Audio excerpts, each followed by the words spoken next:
নিয়ে আসলাম নতুন একটা বিডিএক্স এর বাইপাস ফাইল। যারা wifi user, wifi speed slow, তো তারা কিভাবে ওয়াইফাই স্পিড বাড়িয়ে চালাবেন সেটার একটা ফাইল আমি নিয়ে আসলাম নেটমোড সাইন আপ ভিপিএন এর জন্য। তো আপনারা জানেন যে নেটমোড সাইন আপ ভিপিএনটা আপনি পিসিতে এবং অ্যান্ড্রয়েডে দুই জায়গায় পেয়ে যাবেন এবং দুই জায়গাতেই ইউজ করতে পারবেন।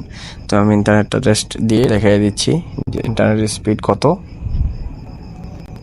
এই জন্য আমি চলে এসেছি স্পিড ফাস্ট, সেখানে চলে এসেছি। তো এখানে আমার ইন্টারনেটের গতি আসছে, আপনি যদি উপরে লক্ষ্য করেন নর্মাল স্পিডটা। তো আমি এটা আবার একটু রিলোড দিয়ে নিচ্ছি, এই মুহূর্তে একটু রিলোড দিচ্ছি, দেখতে পাবো নেটওয়ার্কের অবস্থা যে 3 Mbps নেটওয়ার্ক আছে।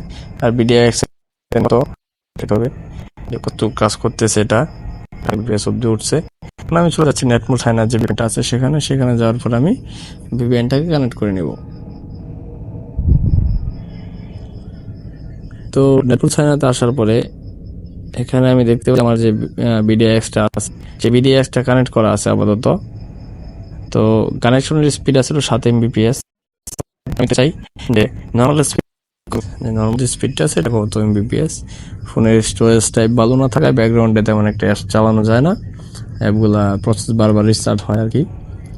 তো আবার চলে আসলাম সেই fast.com-এ। এবার দেখব যে পাশে ওয়াইফাইটা আছে যেটা অনলাইন স্পিড করে, এটার স্পিড কিন্তু বিডিএক্স একটু বেশি, বাট আমার ওয়াইফাই হয়তো কাজ করে না, ফাইলটি আমাদের ওখানে কাজ করতেও পারে। আপনারা ডাউনলোড করে নিন, ডেসক্রিপশন বক্সে এর লিঙ্ক আছে। ধন্যবাদ সবাইকে ভিডিওটা শেষ অবধি দেখার জন্য। চ্যানেলটা সাবস্ক্রাইব, ভিডিওটা একটা লাইক করে দিন। ধন্যবাদ সবাইকে।